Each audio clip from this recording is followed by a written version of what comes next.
I want to talk about something you're probably so sick of hearing about, but it is the two new members of my households that I have recently welcomed Oh my God. after a long emotional journey supported by my community as I just detailed every single development. It's the mermaid lamp. We'll have to put a picture of the mermaid lamp on our socials just because I'm so proud of them. Specifically the detailed ass. They're so beautiful. Yeah, so just to back it up a little bit, I do a lot of arts and crafts, as we know. And the lighting in my apartment is weird, and I don't like to have the big light on. But if I want to do a little arts and crafts on my couch, there's not any light there. That's the darkest part of my living room for some reason. So I wanted to get a floor lamp that I could position over the couch and do my little things. And so I was just looking for floor lamps on Facebook Marketplace like a normal person, and there were lots of normal lamps. But then there was mermaid lamp. It is specifically the, I think, entwined mermaid sculpture by Design Toscano, if anyone wants to Google it. But also, you can just look on our socials and see it there. It's over 6 feet tall. It is two mermaids, tit to tit, in a sensuous embrace, holding up this light fixture. And it's fucking spectacular. It's campy, it's tacky, it's gaudy. It is also really expensive. It retails for $1,500, but it was significantly less than that on Facebook Marketplace. And I saw it and thought that it was ridiculous, but also kind of wanted it. And then it was just 2 weeks of back and forth with this guy because someone else was going to buy it. And then that fell through. But I was just so I just knew in my soul that it was my destiny to own this lamp. So I bothered this poor man so much every single time anything changed or I had a new question, I would just be on him. And eventually I got my fucking lamp. And even if I hadn't gotten it, just the amount of joy that I got from looking at pictures of it and showing it to everyone I know, and now it's in my home and I get to see the mermaids every day. And yes, they do have incredibly defined asses, distinct butt cheeks on each one. Which is wild because it's below the point of scale, Yes. of, like, scale origin, so, like, it's fully within fishtail. Yeah, but there is a butt in there and we need to know about it. Mhm. And it's just amazing. It's my favorite thing that I own. I can't wait for someone else's grandkids to inherit it one day. Cuz as we know, my bloodline ends with me, but someone in the future is going to take this cuz it's not getting donated to fucking Goodwill on my watch. You've got siblings. They can have kids. Yeah. Siblings, please have children at some point. I was telling one of my brothers, listener of the show, hello, that I just it's adding so much to my gay aunt vibes, my gay aunt cred. Because imagine being like 9 and going to your gay aunt's house and your older cousin being like, I dare you to go touch that mermaid's boob. Like, you're gonna do it. That'll be a formative memory for someone in the future. And in the meantime, I have them in my home. They are identical. They're obviously made from the same sculpt, but they do not have names yet. So I am very open to names from our community. I will be dressing them up for various seasonal festivities. It's going to be great. It's the best thing in my life right now is this stupid lamp. Miles showed it to one of their coworkers and she had the gall to say it was ugly. And now we can never speak to her again. Okay, okay. No. When we posted this in book club, one of our lovely book club members, who I believe is also a listener of the show, hello, if you're here, was saying that then they were looking at other lamps on Facebook Marketplace, and they found one that was like a crab lamp. That was me, my love. That was you? Yeah, because now the Facebook algorithm knows that I'm interested in whimsical stained glass sculptural lamps. And so I found one for the low, low price of $600 because I think that one was actually bronze instead of resin, like my lamp. And it's a crab and the crab is lifting its claws, presenting this Tiffany style lampshade to you. And then there was also a lamp of some fucking race car driver, but yeah, those were both me. Yes, they were. I'm now looking at the chat. I was just remembering the responses of our book club members and thinking that one of them perhaps had originated the crab lamp. Nah, sadly. No, that is a lamp that one you can describe as a work of art and also ugly. This is true. But that also it adds to the The gay aunt vibes though. Eccentric childless aunt going, "Yeah, I have this thing. Isn't it hideous? I love it." both the crab lamp and the mermaid lamp would also really fit in, like, your future home in coastal Maine that's, like, sort of nautical themed, but not really. Yeah. Yeah, my home is not nautical in the least. I do not have a nautical sense of decor, but I do have an eclectic sense of decor. And I have been saying for ages that I needed some gay artwork and, perhaps some edgy, more naked people gay artwork because I'm an adult and that's allowed. And I think this is really getting that off to a strong start. As I see you on the screen looking up off to the side where I know for a fact you have gay art posted on your wall. Just in case anyone who makes it into your bedroom was not already very clear what you were about, you know, got a little bit of you get some visual aids. Listen,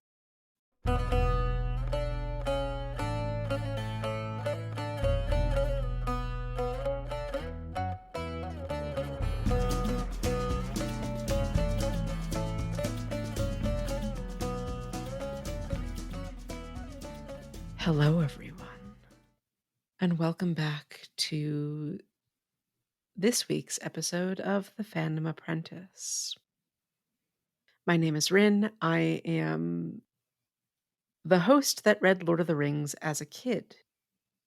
My name is Sam. I'm the one that didn't.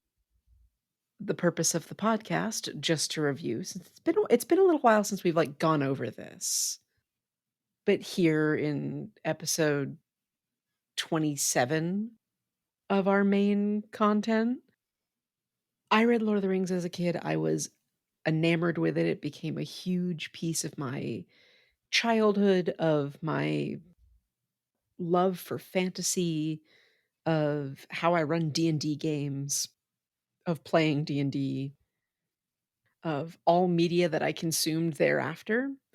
And Sam didn't. So, as adults now, we're rewalking through this series that meant a lot to me as a child and looking at it through our new gay little eyes. Yeah, and now I've said this on the pod before, but having experienced the story with a queer lens first, I can't imagine doing it any other way. There's so much that is just so obviously queer to me in these books and in these chapters. We've got some good gay stuff. So I'm excited to get into it. Did you have anything else that you wanted to cover before we get started? No, we're now 5/6 of the way through this series, which I mean, that's something. Yeah, I'm a little sad. I don't want it to be over, but I know we have movies, we have other content, but it's wild to be this far along. So we are now staring down the barrel of 2025. Ah, The ceaseless forward march of time terrifies me constantly. that's fair. You know what also terrifies me? What, bestie? The mouth of Sauron. So true. But we have some things to cover before we get there. Yeah, like anything that mouth might touch. Jesus Christ. So, chapter 9, the last debate. Anyway, chapter 9. Let's get serious. This is a serious scholarly show. No, it's fucking not. Anyway, Is it Samantha? Is it? no, it's not. It better not be. I didn't sign up for that. So, it's the morning after the battle. We are back to Legolas and Gimli POV, which is super fun. They are really eager to see Merry and Pippin. And we immediately open with them walking through Minas Tirith, and I had this little quote. Together the elf and the dwarf entered Minas Tirith, and folk that saw them pass marveled to see such companions, for Legolas was fair of face beyond the measure of men, and he sang an elven song in a clear voice as he walked in the morning, but Gimli stalked beside him, stroking his beard and staring about him. So they're this cute little duo, very not quite golden retriever, black cat dynamic, but opposite vibes, and everyone is remarking on it. Gay little moments of using the same pronoun to describe your characters.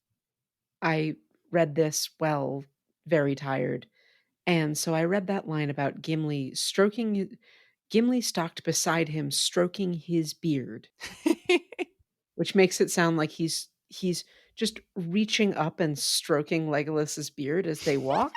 Legolas doesn't have a beard, No. besides Gimli, That's well, yes. and staring about him, which again I read as staring up at him. Just the focus is on Legolas and Legolas's unearthly beauty. And they're mean gays. Gimli is critiquing the stonework. Legolas is saying that the city needs more gardens and they need trees that won't die because all their trees are fucking dead. And they're just talking shit about this great city that has just undergone this huge traumatic catastrophe. And I love it. They will say their opinions. They are headed for the houses of healing, and Gimli's happy to learn that Merry and Pippin are alive, because he basically says if they weren't alive, this kind of would have all been a waste of time. Along the way, they meet Imrahil. Yes. These are two very Imrahil heavy chapters, and so Tolkien has a little time here to have a conversation between the trio. So we make sure that we know that Imrahil is important and great and powerful.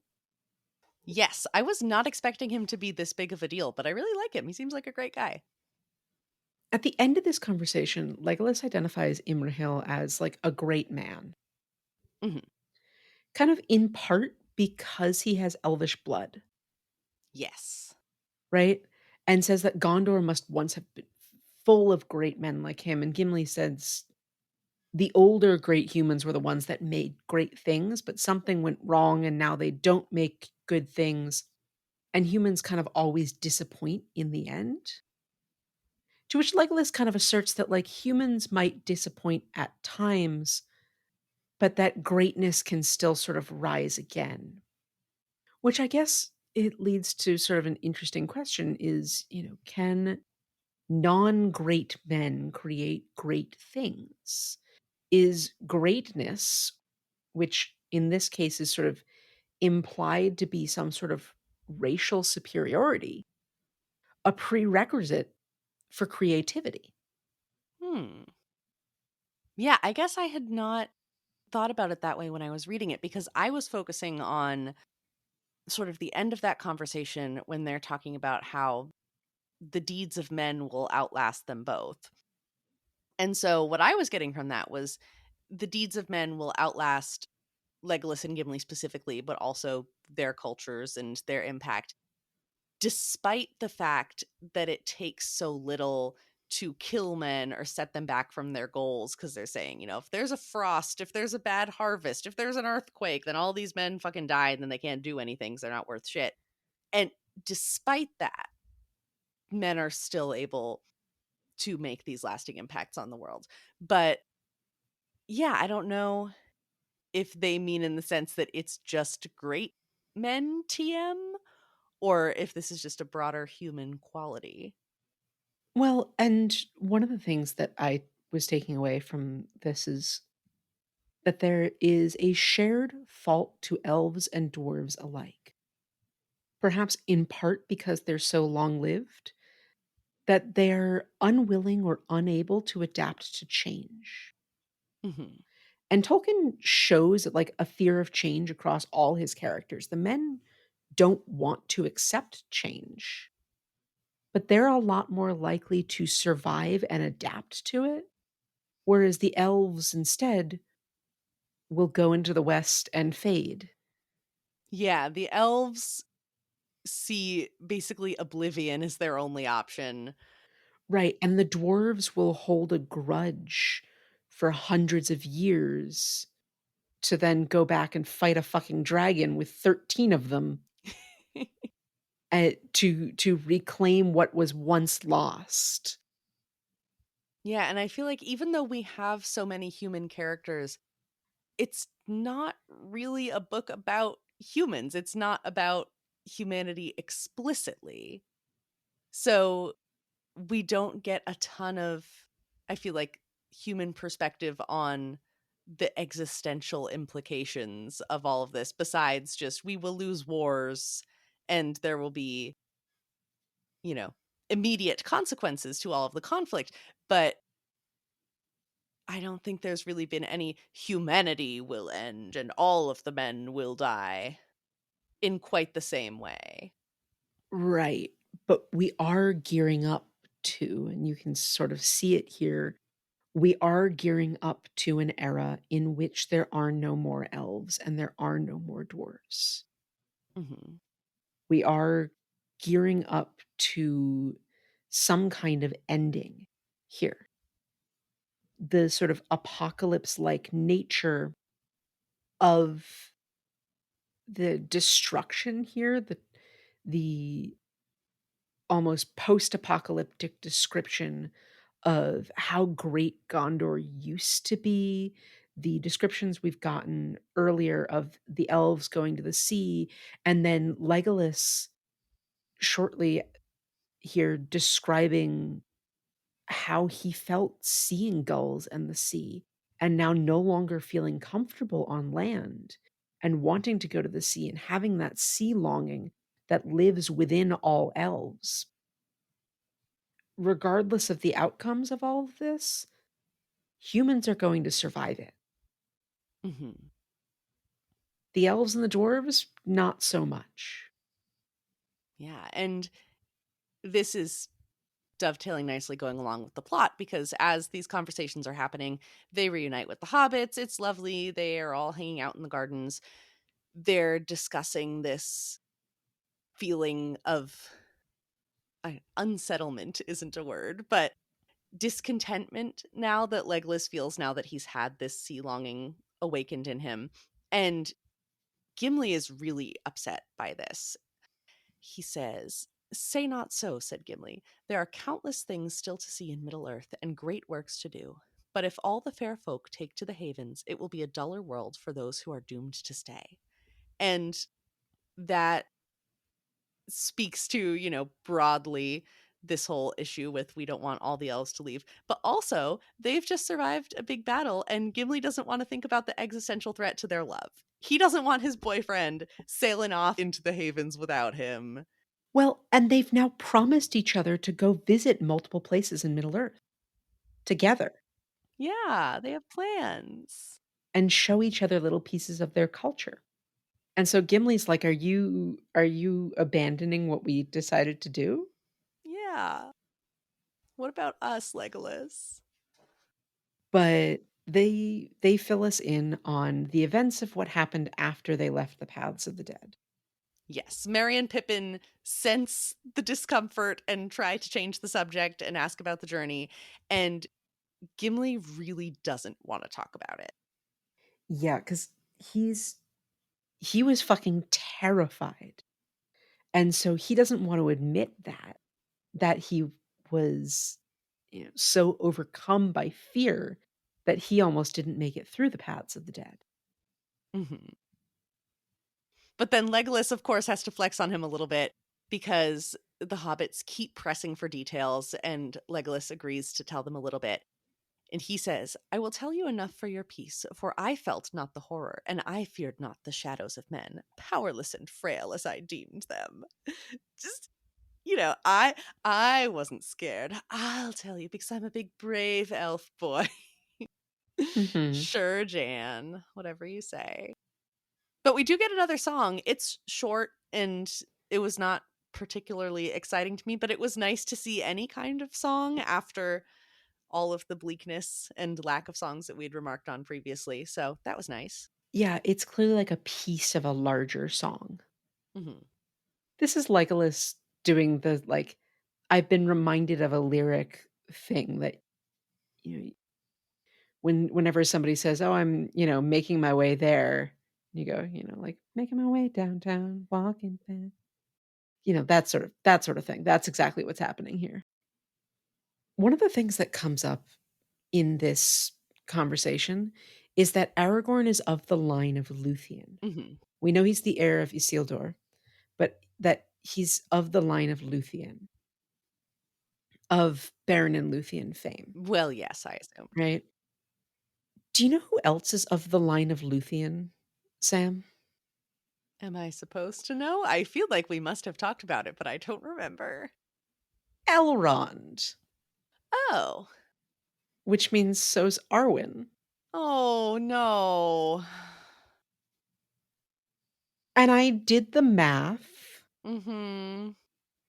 Aragorn is descended by roughly 60 generations from Elros, Elrond's brother, which means Arwen is like his 60 times removed cousin.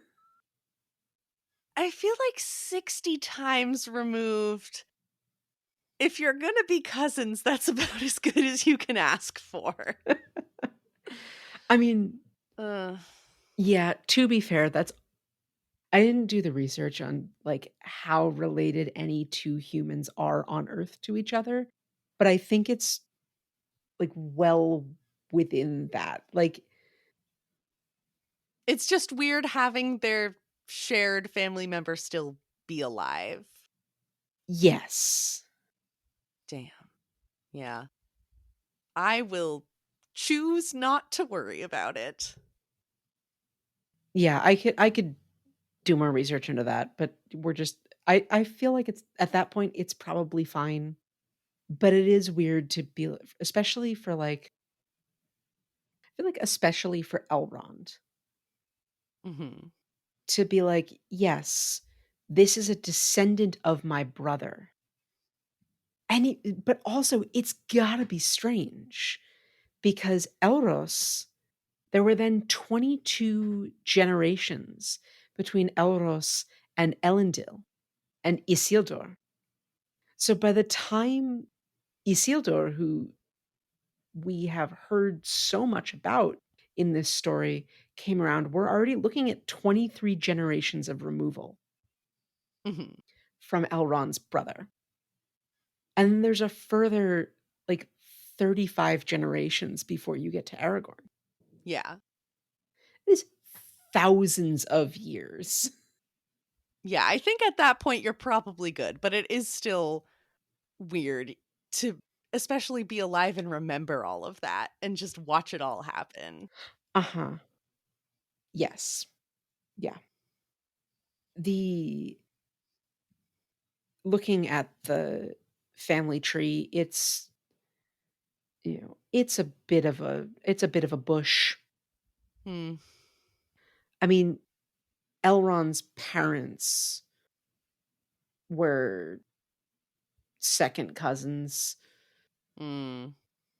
It's old-timey royal family stuff. It truly is. It's not the fucking Habsburgs, so, they're alright. The look does on your Arwen face. does Arwen have a Habsburg jaw? No. Anyway, back to what happened w with the dead.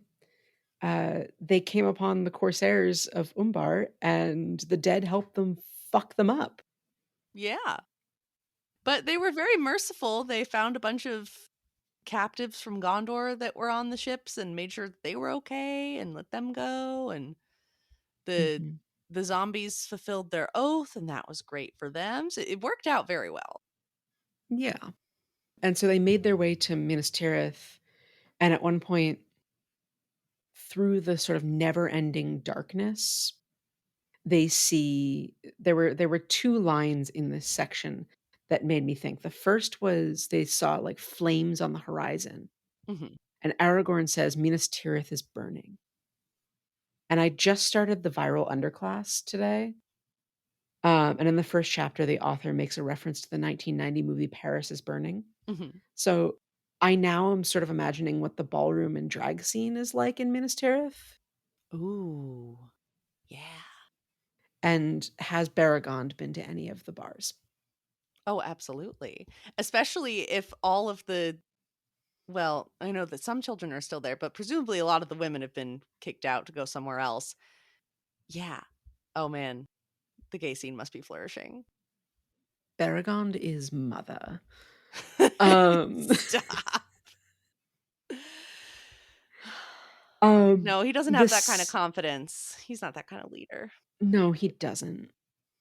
The second was Gimli saying the phrase, "day without a dawn," which just made me think of the year without a summer, which I don't know if you're familiar.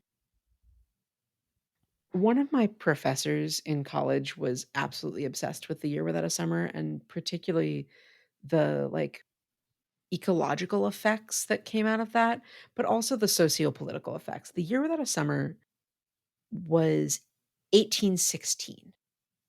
There was a global temperature drop of zero point 0.4 to zero point 0.7 degrees Celsius worldwide due to the eruption of Mount Tambora in April of 1815, Damn.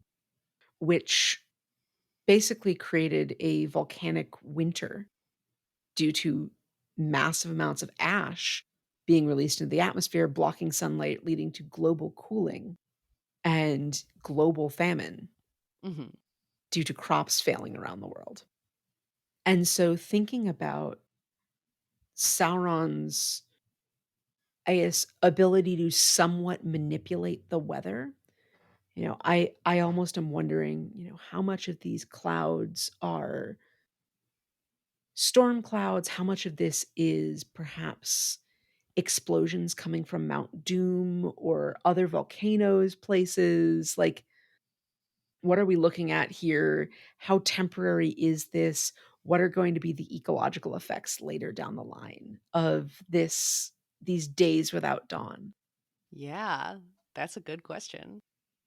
And one I don't necessarily have the answer to. Mhm. But anyway, they arrived back at Minas Tirith, they fought, and now they're here, basically, is the ending of that section. Yeah, and everyone just really wants the war to be over, but they acknowledge that there's still a lot of fighting left. And then the companions just kind of chill in silence while the captains talk in their tents. And around this point in the chapter, I was wondering why it's called the last debate because nothing had been debated yet. And then we cut to the debate. Right, and this is an entirely separate area. This is outside of the city. Yes. So this is a POV switch to Imrahil, and he meets up with Éomer, Aragorn, Gandalf, and the various sons of Elrond. Elrohir and Eladan. Yes. To figure out what they are going to do. We, have a short chapter on, I said strategic objectives and quarterly goals. This felt like meetings that I've sat through that I definitely didn't need to be in, Mhm. where, people who make at least 3 times your salary are talking about things that you have no say in, Yeah. and so you're sort of like, "Why am I here?" Mhm. The people that you will talk over are people who are 2 rungs up from me on the ladder, so anyway, but there's none of that here because everyone here is essentially a king or a prince. But their big strategic challenge, because this is a whole talk about strategy. What's next for them now, militarily, now that they've driven off this invasion of Minas Tirith? Yeah.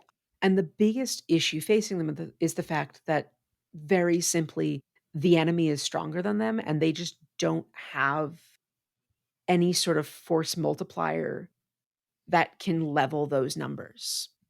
Yes, and they open with Gandalf talking about Denethor's last words about what he saw in the Palantir and there being no defeating the power that has now arisen. And we had talked about last time that I wasn't sure about the trustworthiness of the information from the Palantir because it seemed like he was being very fatalistic, but also we have no reason to doubt that the vision was true. And Gandalf explains that very neatly and says that, yeah, a military victory is impossible in this situation. And what Denethor saw, obviously, Sauron had an agenda and he interpreted it a certain way, but it was true. He saw that there was no way to just beat the forces of Mordor in an all out fight. But I was also interested in the fact that we're just now openly talking about the ring. Right, and I saw this here as now we've basically winnowed out anybody that would want to use the ring as a weapon, and I think now, having learned from Faramir where he last saw Frodo, Gandalf now knows that the ring is beyond reach. Mhm. No one from their side can go and stop Frodo. Either Frodo will succeed or Frodo will perish. And if he perishes, they're all fucked. Yeah. So at this point, Gandalf has read everybody in on the ring. And basically is like, that's our greatest chance is to destroy the ring because Sauron at that point will lose so much power as to be essentially removed from the world. I noticed specifically that Gandalf doesn't say that this will kill him. Oh, interesting. I didn't pick up on that. Like it very much does not refer to Sauron's death. Mhm. It talks about removing an evil from the world, but he will be maimed forever, becoming a mere spirit of malice that gnaws itself in the shadows but cannot again grow or take shape. Ooh. Because Sauron is the same type of being as Gandalf. And just as Gandalf didn't die even when his physical form did, Sauron also probably is, in a sense, immortal. Mhm. But so much of his power is tied up in the ring that destroying the ring forever destroys his power. Yeah. And that vibes with the bigger picture of other things that Gandalf's talking about here in saying that also Sauron is not the only problem that exists. There was a really nice quote from him. Other evils there are that may come, for Sauron is himself but a servant or emissary. Yet it is not our part to master all the tides of the world, but to do what is in us for the succor of those years wherein we are set, uprooting the evil in fields that we know, so that those who live after may have clean earth to till. What weather they shall have is not ours to rule. And I think that unintentionally goes so well with what we were saying about ecological impacts of things, and a field metaphor is so good. Mhm. But also Gandalf making the point that, yeah, even if we can't completely destroy Sauron, even if we can't solve every single problem in the world in this situation, this is the task that is appointed to us while we're here, and it is possible for us to handle it. And it was just a nice little thing, general wise words, but then also the invocation of Sauron being but a servant and that being fucking terrifying. Well, it's because Sauron at one point was but a servant of Morgoth. Yeah. And now I'm thinking about Morgoth and he's scary. Yeah, I mean, but he's been defeated before. And Mhm. we've seen that it's not just Sauron that can rise up and seek power. We've already defeated Sauron last book. Mhm. And so it is not inevitable. And it is, in fact, more than likely that other evils will rise up over time. Yeah. They will not completely eliminate evil from the world by these actions. But so basically, they treat themselves as distraction. Yeah, they're the bait. They are. Aragorn has already used himself as bait to try and draw an army to Minas Tirith, to try and draw an army out of Mordor. Mhm. And that was successful. That was a gamble that paid off. But Aragorn sort of acknowledges that, like, it might not have. Yeah. And there are still 8 Nazgul. The Witch King's dead, but there's still 8 others, right? Mhm. And so they can't win by force, but they are going to still march directly on his front gate. Yes. Basically to be like, "Look at us making this obviously suicidal move. I bet you think we have the ring, right? Because that's the only way we would possibly do something this reckless Mhm. with such a small force. So you should commit more of your force to crush us completely while we send 2 small hobbits to sneak right up your back door and destroy the ring." And Aomer makes a really good point during this conversation, saying that, okay, if Sauron had the ring, it would be pointless to challenge him because he would be so powerful. So if he believes that we have the ring, why would he bother challenging us? Because wouldn't he think that we're invincible? That is a good fucking question. And Gandalf does have some good answers. He says that first of all, Sauron is not 100% sure that they have the ring, but he's not going to wait around to find out. Even if he was 100% sure and they had it specifically, they couldn't learn how to wield it in a day. And even if they could learn how to wield it, it only has one master. And besides all of that, they're just going to be bait anyway, so it's fine. But I like Aomer's thinking. He's being very pragmatic here. They're playing some 4D chess game here with Sauron to try and draw as much of his energy and attention away from searching for Frodo and the ring, Mhm. so that Frodo can potentially destroy the ring, which gives them a chance at defeating the evil. Yeah. And so they decide, fuck it. Yeah, let's go march on the gates. Yeah, they all agree to participate. Imrahil is also more than willing to go, but as the temporary acting steward of Gondor, he's also obligated to think of its people, and he's not going to leave Minas Tirith totally undefended. And he also is really thinking clearly. He's got good presence of mind. He just seems like a good guy. I like him a lot. And they figure out that they have reinforcements coming up from the south, and they should arrive in about 2 days before our friends depart. So it'll all work out very nicely, timing wise. And Imrahil is also worried about the gate that's been destroyed. By And Grond. Aragorn assures him that he'll have, yes, by Grond. And Aragorn assures him that he'll have Gimli look into it and that men are better than gates in the meantime. But I did also just like that connection because Gimli already has some notes about the gate. He will be giving his opinion whether you want it or not. Yeah, but well, the unfortunately, like Gimli's not going to repair the gate until they're successful. Yeah. He needs smiths from Erebor to take care of this. Yeah, this is a long-term plan. But Aragorn's not wrong. Having defenders that can, set up temporary defenses or focus their defenses in this particular place is ultimately going to be better than a stationary gate that can just be knocked down with another big ram. Mhm.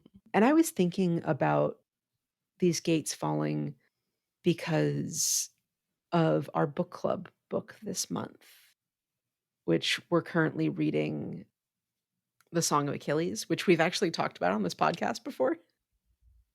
Mhm. And I have barely started it. I'm on Yeah. chapter 2, So I won't but I will make more progress. yeah, so I won't like spoil things other than eventually Troy falls. No, really? Spoilers for the Iliad.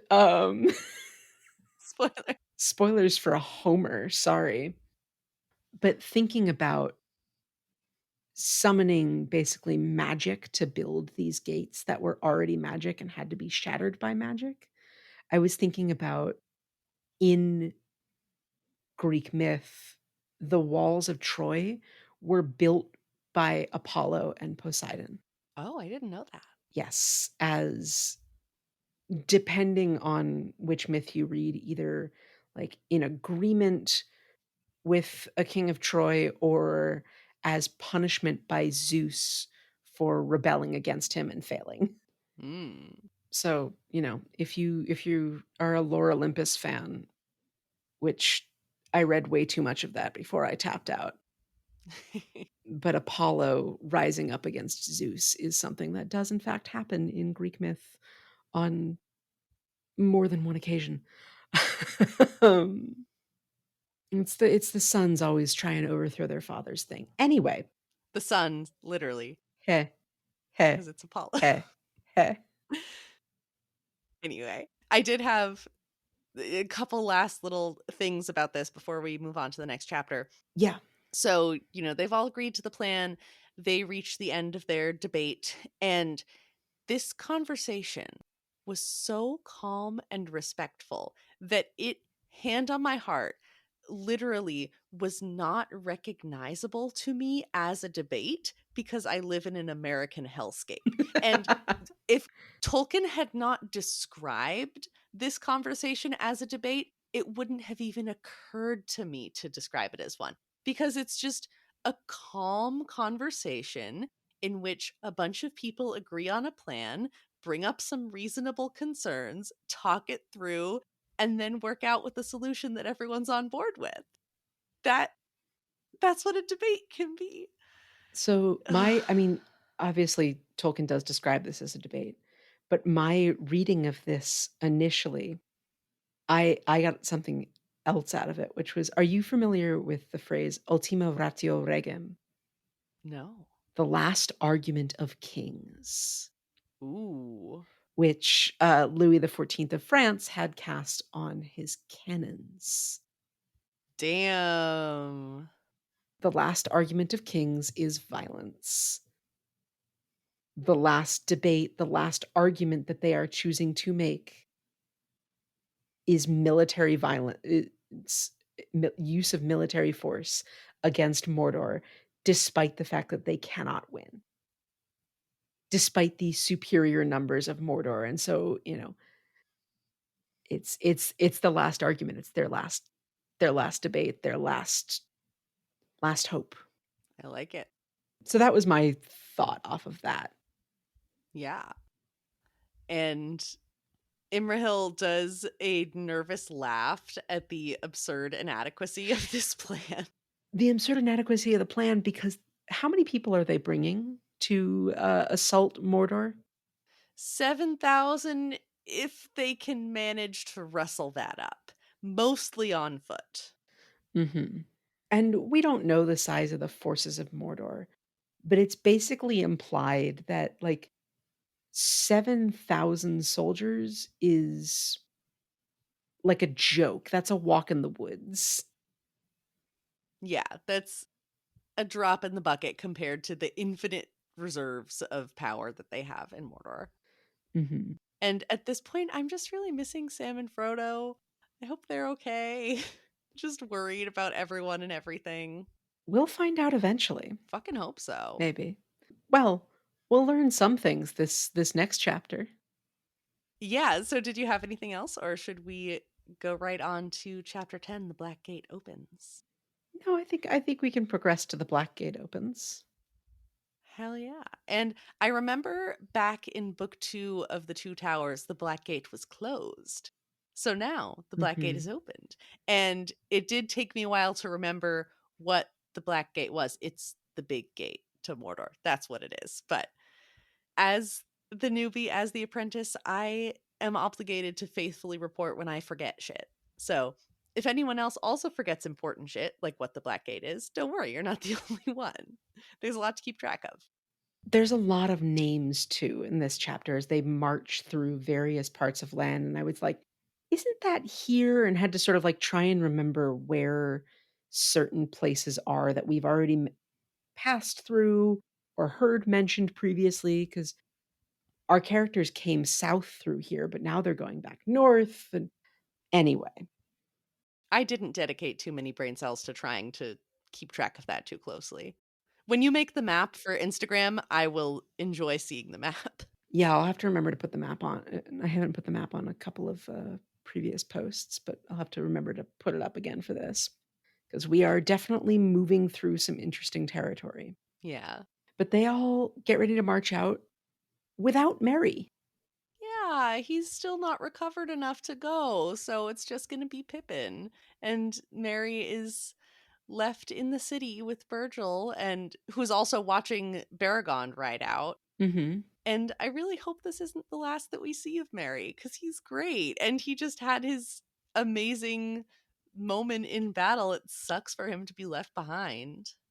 Well, and Aragorn has kind of this trying to be cheerful little speech with him, but it's really not that cheerful. It's very much like, "Hey, we might die, and if we die, you also are gonna die, but, like, not until a little bit later, so, don't feel too bad that you're not coming with us. Also, you've done cooler things than Pippin, so have fun."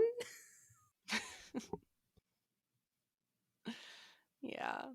I had written down a longer quote, which, if I need to trim it in editing, is fine. But as Mary and Virgil are watching everyone march out, the last glint of the morning sun on spear and helm twinkled and was lost, and still he remained with bowed head and heavy heart, feeling friendless and alone. Everyone that he cared for had gone away into the gloom that hung over the distant eastern sky, and little hope at all was left in his heart that he would ever see any of them again. As if recalled by his mood of despair, the pain in his arm returned, and he felt weak and old, and the sunlight seemed thin. He was roused by the touch of Virgil's hand. "Come, Master Parian," said the lad. "You are still in pain, I see. I will help you back to the healers. But do not fear. They will come back. The men of Minas Tirith will never be overcome. And now they have the Lord Elfstone and Baragond of the Guard, too." And there's so much there that fucking destroyed my heart. I have a lot to say about that, but do you have anything to say about that part first? That quote just really reminded me that Virgil is 10. Hmm. Like, that is a kid. That is a child being like, "Hey, listen, don't worry. The king's here and my dad's with them too." My dad! Oh. And I work with kids, as we know. And when a kid genuinely tries to comfort an adult, that is the most heartbreaking, heart melting thing, because it takes so much for them to get out of their own little tiny brains. That uses so much brain power. Empathy is so hard. And then to just rub all their little brain cells together and come up with the most comforting thing that they think could possibly help in any given situation. If that's just, holding your hand or giving you a sticker or saying it's going to be okay. It's so heartbreaking, because a kid should never be in that position of having to comfort an adult. And even though Mary is, not, I guess, terribly older proportionally. I mean, he's older than Pippin, but not a ton. It's still just like, "Oh, you're a baby, you shouldn't have to be worrying about making anyone else feel better in this situation. You should be being comforted." But the reality of the situation is that you're all fucked and everyone has to deal with it. Oh, and it's awful. And he's such a good kid, and if he dies, I'll be upset. But so far, everyone seems to be doing okay. Knock on wood. We'll see. And he's out here serving as a child soldier anyway. Yeah, my baby. But anyway, they go on their march, and we slowly pass through Osgiliath and across the river. And as they go on their way, they're like announcing their presence at every turn. They're putting defenses back up. They're repairing old statues. They're making decisions about leaving some people behind as a rear guard. Imrahil suggests taking out Minas Morgul and going up the Morgul Pass instead and taking them by surprise in the rear. And Gandalf shoots that idea down basically as a like, because he knows that that's where Frodo and Sam went and doesn't want to draw any more attention there. That sort of defeats the point of the distraction. Imrahil also, this whole time, ends up being like Aragorn's biggest cheerleader. Yeah, he's awesome because as they're moving through the land, they have heralds announcing the arrival of the Lords of Gondor are here. Come out and fight us if you want. And then there's no response to their challenge.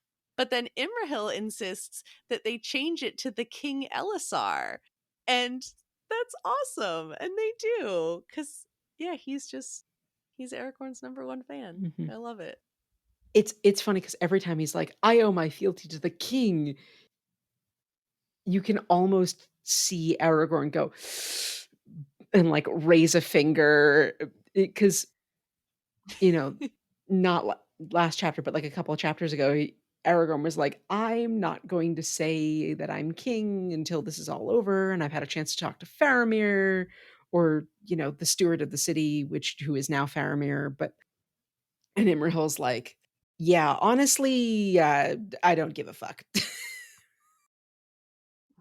Well, that's like our dear friends who are now both officially lawyers, but before they did all of the bureaucracy and things they needed to do to make it official, every time we would call them lawyers, they'd go, not a lawyer, not yet, not technically, legally, not a lawyer, not the king. Janet from The Good Place, not a girl, Basically. not a robot. But they encounter, like, some small issues, some small resistance that they take care of relatively easily, and the Nazgûl start following them, which Yes, and only Legolas can see them, but everyone can feel their vibes. yeah, and it's not good for anyone's mental health. No, Now, if I'm having a really bad day, I'm just gonna say that it's clearly due to the Nazgûl. Just clearly. obviously, just it's just hovering up in the sky.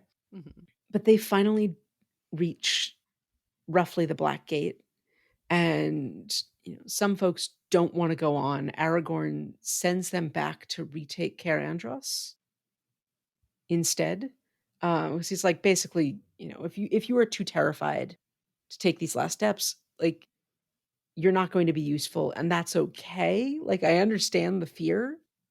It He sort of calls out the fact that, like, these are not professional warriors. Yeah, a lot of them are young, and he's giving them Kara Andros as sort of an honorable way out. Say, if you're gonna leave anyway, go do this. You might be successful. You might not be as ashamed. And a lot of them go do that. But some are just encouraged by his reassurance that there's still something they can contribute, and they stick it out. They stay with the army. Mhm.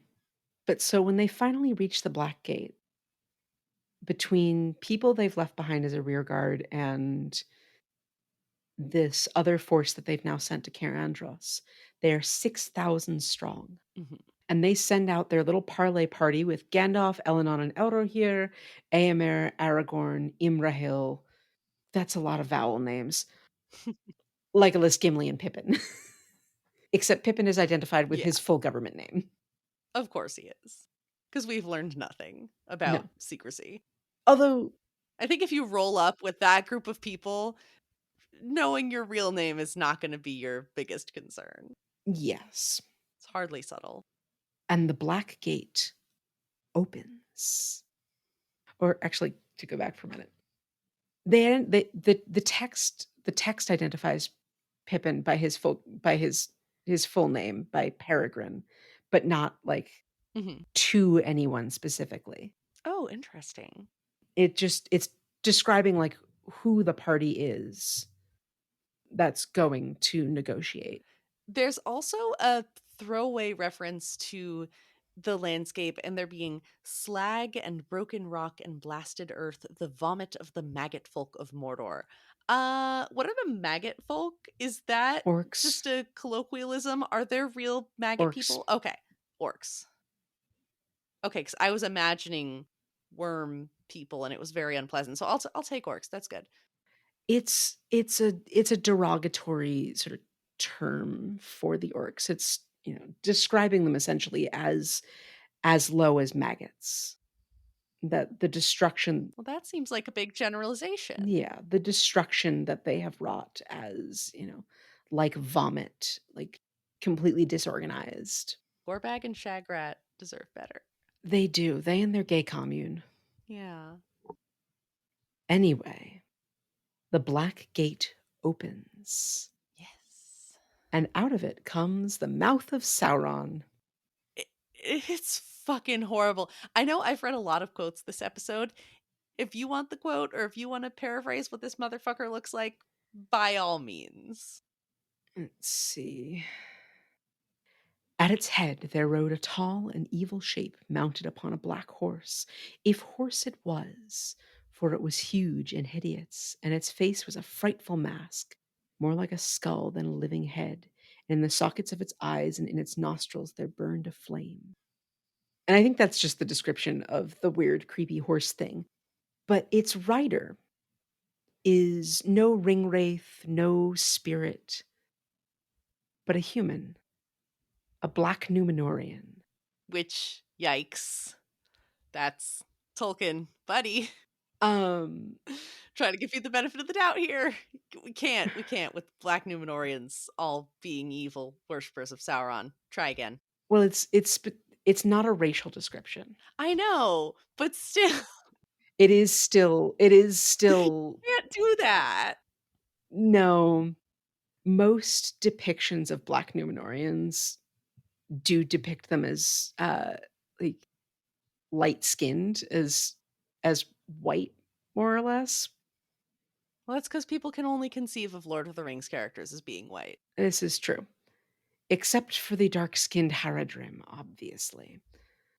Yeah, it's a bad look. I Yes. don't care what it's meant to represent. In 2024, you can't do that. But this guy's fucking terrible.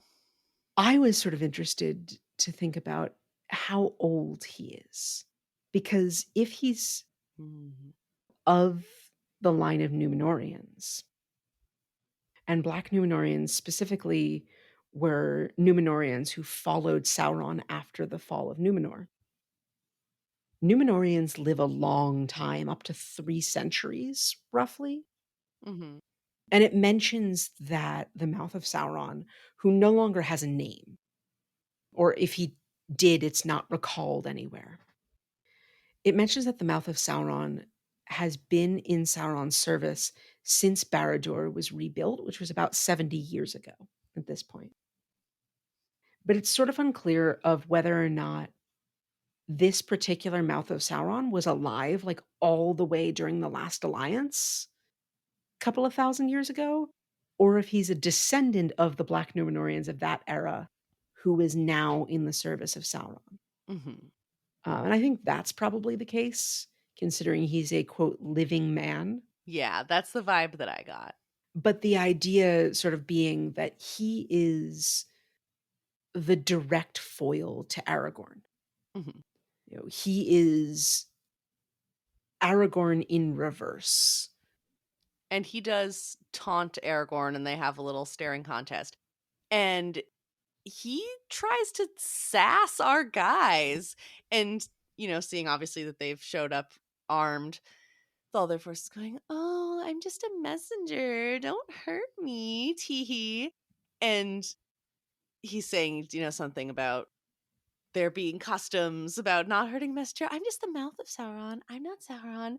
And then Well, and yeah. this gave me the vibe because, like, he opens up with insults, Mhm. right?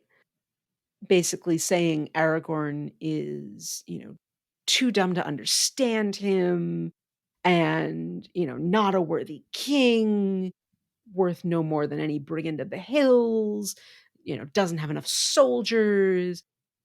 And then, of course, it's like, "Don't hit me, don't hurt me, I'm just an ambassador."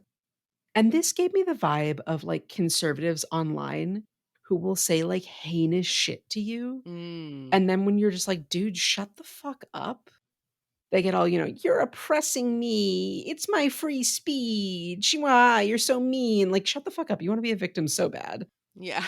But that's the point, right? The point is they're trying to use the human decency, whether it's the conservatives trying to use your human decency or the mouth trying to use Aragorn's decency to, like, move the goalposts and make you feel bad for either retaliating or setting reasonable boundaries on your interactions. If you block me, you're afraid of debate. No, I'm curating my online experience to fucking relax, which is supposedly one of the points of social media. So Gandalf is like, "You're a dick, but we're not gonna hurt you yet." And because the mouth of Sauron is saying, about customs not hurting messengers, Gandalf says, "Where such laws hold," said Gandalf, "it is also the custom for ambassadors to use less insolence." So shut the fuck up. You are not. He calls him out on this immediately. Mhm. And Mr. Mouth has one of his men bring out a bundle which has Sam's sword, Frodo's elven cloak, and Frodo's mithril shirt in it. And that's no good. They He basically outlines what they believe they know, which is they accuse Frodo of being a spy, and these items all made by dwarves, elves, and men obviously speak to a grander conspiracy that everyone is working together to try to overthrow Sauron. And he advises Gandalf to think very carefully about how he responds to Sauron's demands, or they will keep Frodo alive magically and torture him forever. When the bundle comes out, Pippin, is overcome with grief, like, visually lets out a cry and shows that these are important items. Mhm. So it feels like the mouth essentially has won the first two moves of this little game, right? The insults, I feel like, were designed to make Gandalf speak, right?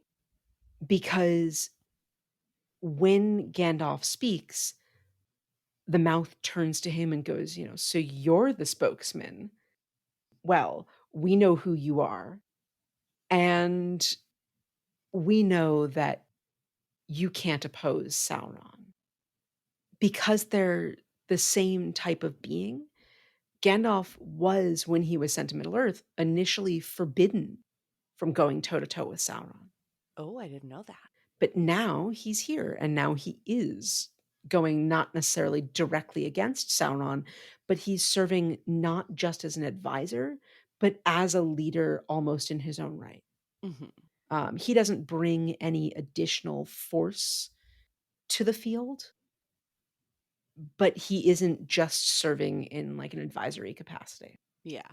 And so I feel like, the mouth was trying to get Gandalf to identify where he stands in all of this. Mhm. Because if Gandalf didn't speak and it was just Aragorn speaking, then the mouth knows that, like, okay, Gandalf is still taking a back seat, right? We don't have lesser deity, wizard level, angel level powers at play here.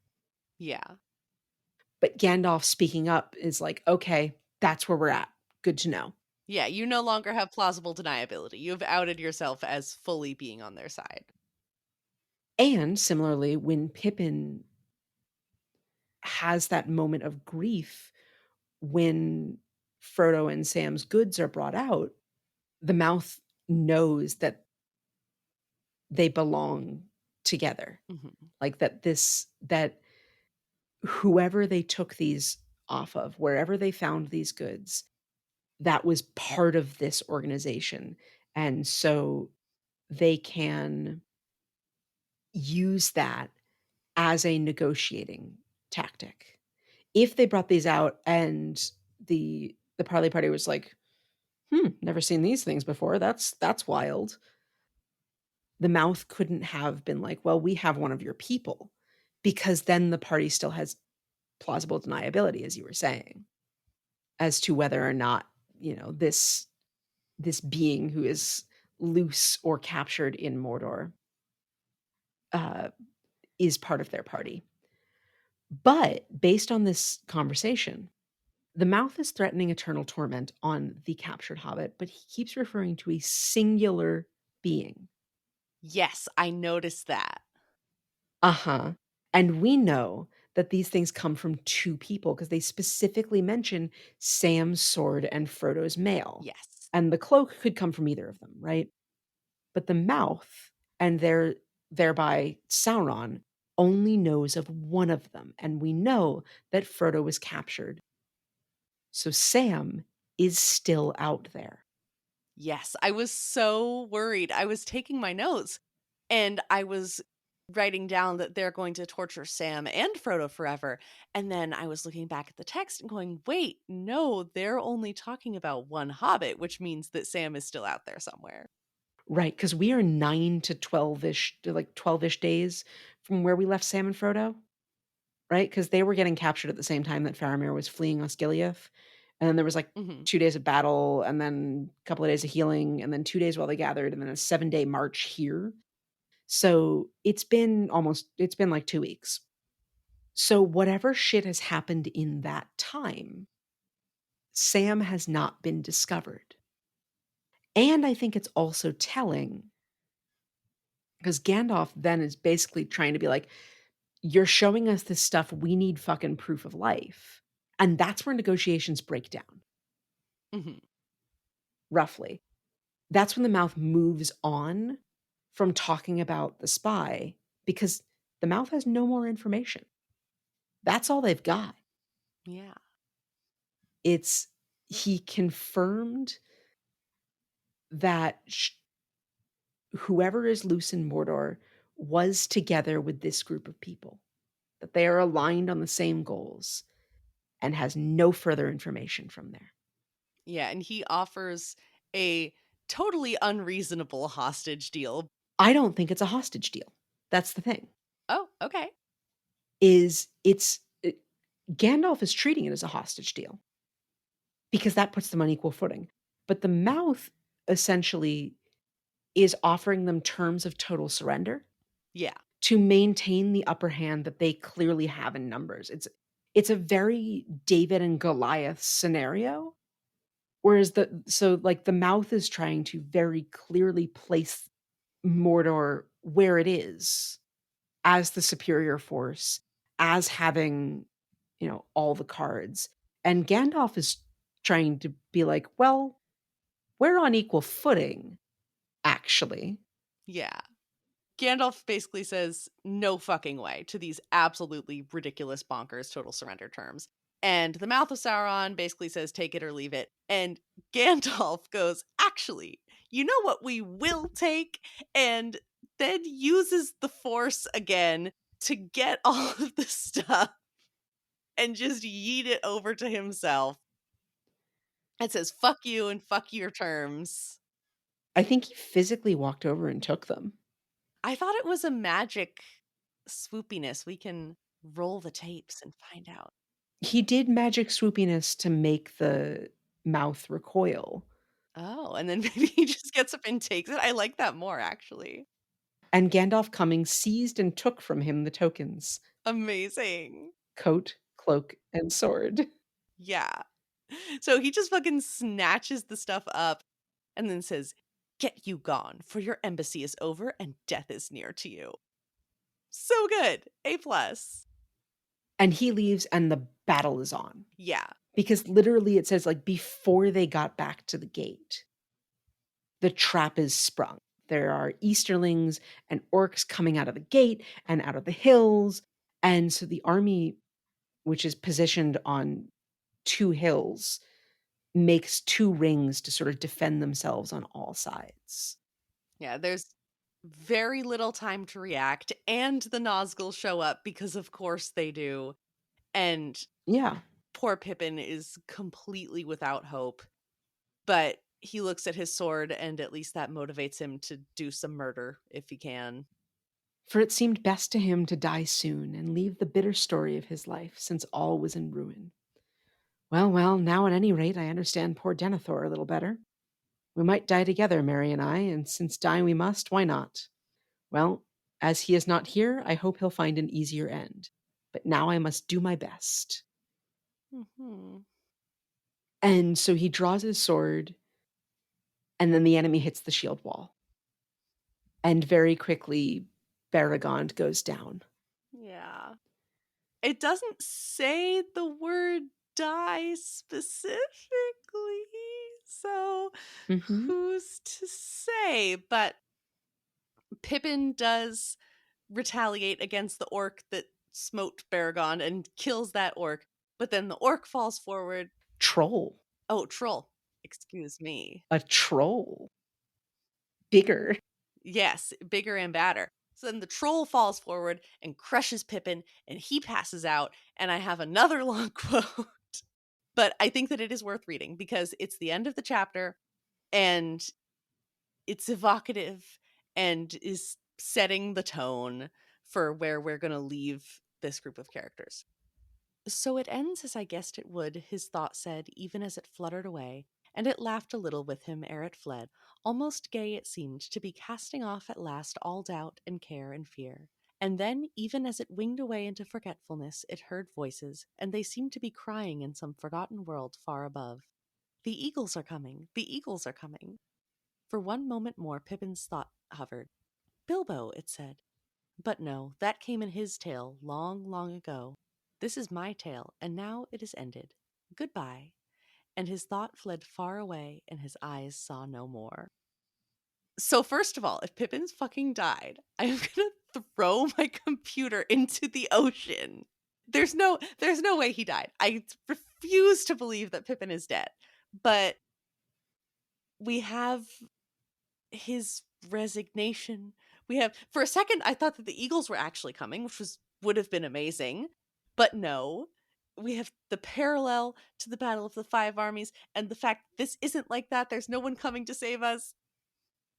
What the fuck do we do with this, Catherine? What do I do with this shit? We keep reading over the course of the next few months. I wish you could see Sam's angry face here. I wish you could see Rin's devilish little grin. I messaged you when I was doing this reading and said that I was chomping at the bit to record because I need to immediately go back to reading so I could see what happens. I exercise so much restraint in not reading ahead. But even if I did, I know that we're going to switch back to Sam and Frodo anyway. So I'm probably not going to fucking know what happens to Pippin until like the end of the book. So I am just going to sit here and suffer, and everyone who knows what happens can laugh at me, but I don't know what happens. So this is my pain in real time. I also just once again would like to note that Sam is the best of the hobbits, and also that hobbits are like bees. They have like 1 to 2 stabs in them. Oh, yeah. Stings, if you will. Yes, exactly. Because Frodo, tries to stand up to the Witch King and gets himself stabbed and falls into unconsciousness and ends up in the House of Elrond. He also gets, stabbed into unconsciousness by Shelob. Merry stabs the Witch King, and loses consciousness, but manages to, take out the Witch King in cooperation with Eowyn. Hmm. Pippin stabs a troll chief and gets crushed for his efforts. And Sam goes ahead and stabs Shelob multiple times and cuts off a leg and drives her off, possibly to death. It's unclear. Sam is amazing. He's so good. And when I see him again, on just the next page, he's going to be so sad because he's without Frodo and he's stuck with the fucking ring and the impossible burden of the entire world on his shoulders. And I just want him to go home and eat potatoes and have a nice time. Sam roused himself painfully from the ground. You're Is the next line. you are on a slippery slope, Catherine. If you keep going like that, I'm gonna make you read me the whole chapter and we'll be here all night. I You need to go to bed. can't do that. So, this ends this half of Return of the King, end of book 5, which means when we return to Tolkien, we will be picking up with book 6, chapter 1, The Tower of Cirith Ungol. In keeping with our standard operating procedure, we will probably have a break of some sort. At time of recording, I haven't quite figured out what's next for us, bonus episode wise, or in terms of how we're breaking up book 6. However, by the time this is published, we will be far ahead in recording, and you will be able to access that information on our social media at FanAppPod on whatever social media site you choose to try and find us on. You can choose to try and find us on a lot of them, but you're only actually going to find us on Instagram, Twitter, TikTok, and Tumblr. And the information is probably just going to be on like Tumblr and Instagram. Farmers Only, Christian Mingle. Who's to say where you could find the Phantom Apprentice? I should make us a dating profile. I might have to clear that with my spouse. Like, does anyone want to date a podcast? Not us, not the hosts, but the podcast, the content. I mean, I'm open. I'm available. We'll see what we can You're do. you're a married woman. This is true. I'm at capacity for deep, meaningful relationships, but Yeah, so you can find that information out. I know, yeah, we are approaching the end of the year. We had discussed potentially taking a week off. Potentially, we have a Christmas special episode coming out. oh yes, I forgot about that. Yeah, Yes. that's brewing in our little noggins. Whether we do that next or whether we start book 6 and then do our Christmas special just to make it a little more timely, we'll work that out. But by the time you're listening to this, you can find all of this information and what comes next. And if you are reading along with the podcast, what to read next on our social media. And if you have a bonus episode you'd like to see us cover, if you have reviews, you can leave us a written review.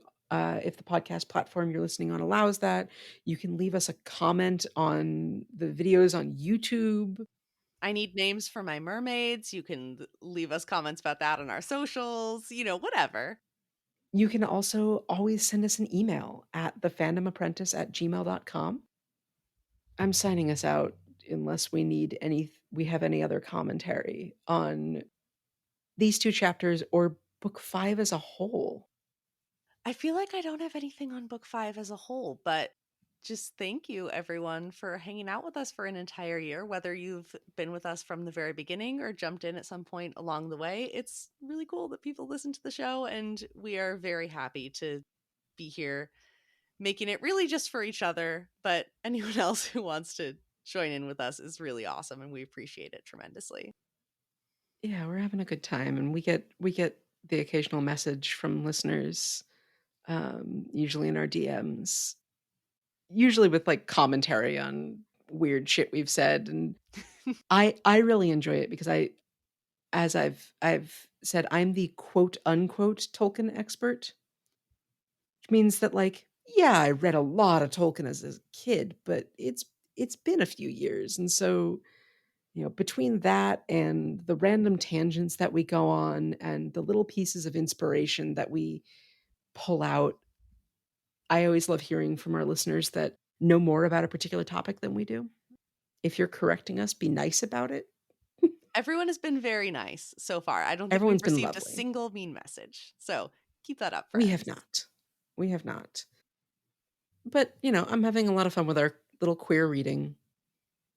We've got just a bit more, just another couple of episodes before we finish this journey through the Lord of the Rings novels. Yeah, and then we've still got movies. We've got more to go. We do. We do. I think we'll definitely do at least one full episode on the appendices. I think that's it. I think that's my I think that's the cue. Yeah, Phoenix knows when we're wrapping up the podcast, and so now he's in his crate, huffing and puffing and marching in circles because he knows I'm going to let him out and give him a cookie. Well, if you would like to see pictures of Phoenix, you can check out our social media. Give the podcast a follow, and whether we take that break or not, you will be notified as soon as we drop a new episode. Whatever that next episode happens to be, check out our socials, and we will see you next time. See you The next Phantom time. Apprentice is produced and edited by Rin and Sam. Our music was composed and performed by James, and our art is by Casey Turgeon. This podcast is created for non-commercial entertainment purposes, and the opinions expressed therein are our own and are not reflective of the opinions of any other person or organization. The content discussed is the property of the Tolkien estate and is used here under fair use.